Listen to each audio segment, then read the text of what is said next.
अपने उद्योगपति भाइयों को फायदा पहुंचाने के लिए 4 बार बिजली दर बढ़ चुका है। 5 साल की कांग्रेस की सरकार थी, 2018 से लेकर 2023 में सिर्फ 2 पैसे दर बढ़ा था बिजली का, और ये 3 साल में बीजेपी सरकार ने 20 से 40 पैसा बढ़ा के हमारे लोगों के साथ जो जुल्म कर रहे हैं, ये मैं सोचता हूँ कि ऐसे लोगों को पद में रहना नहीं चाहिए और अपनी इस्तीफा दे देना चाहिए।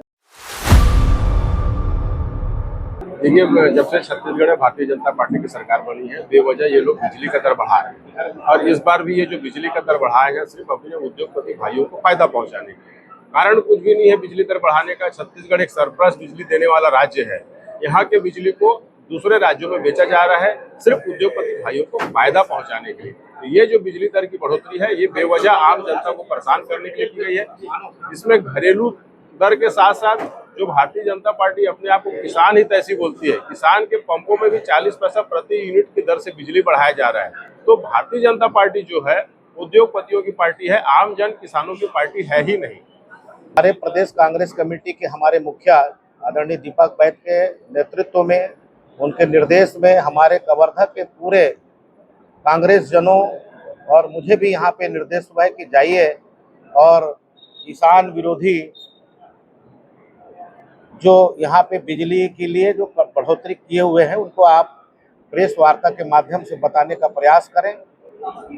हमारे सरकार, कांग्रेस सरकार में सिर्फ 2 पैसा, और ये 3 साल में बीजेपी सरकार ने 20 से 40 पैसा बढ़ा के हमारे लोगों के साथ जो जुल्म कर रहे हैं, ये मैं सोचता हूँ कि ऐसे लोगों को पद में रहना नहीं चाहिए और अपनी इस्तीफा दे देना चाहिए। और जहाँ तक यहाँ का जो मंत्री है उनको भी इसको सोचना चाहिए कि समीक्षा करना चाहिए। मैंने बताया ना कि अभी आरडीएस के मामले में भी उसको समीक्षा करना चाहिए। साल गुजर गया, 50% काम नहीं हुआ है। 341 कितना बताया, 341 करोड़ रुपया यहाँ पड़ा हुआ है और नहीं, उनका उपयोग नहीं होने से ये हाल होगा, बेहाल होगा, इससे ज्यादा और बदतर स्थिति होगा। क्या लगता है बिजली का दर क्यों बढ़ाया जा रहा है?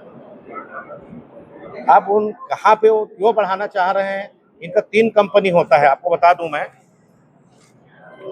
एक होता है Chhattisgarh state power generation company limited, दूसरा है Chhattisgarh state power transmission company limited, तीसरा है Chhattisgarh state power distribution company.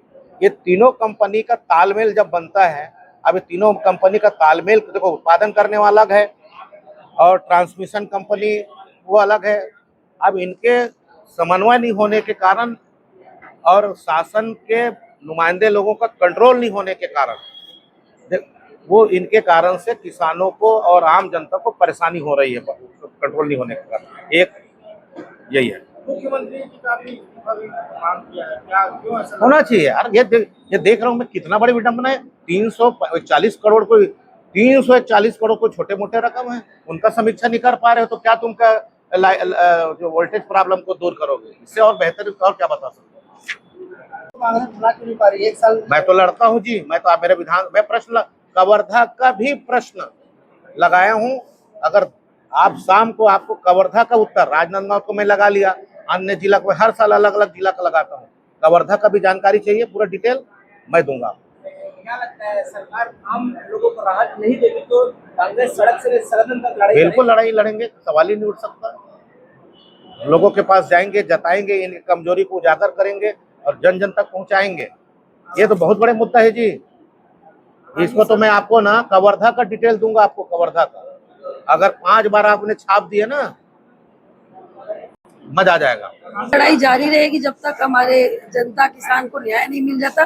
बिजली की जो समस्या है वो केवल हमारी नहीं है, पूरी जनता का है। और आपको भी पता है जनता जनार्दन का रूप है। अगर जनता आज त्रस्त है, जनता के ऊपर आज बिजली का बिल अधिक के कारण बोझ बढ़ रहा है, तो निश्चित ही समय आने पर जनता ही जवाब देगी। और ऐसे सरकार को तो इस्तीफा देके जनता को खुश करनी चाहिए।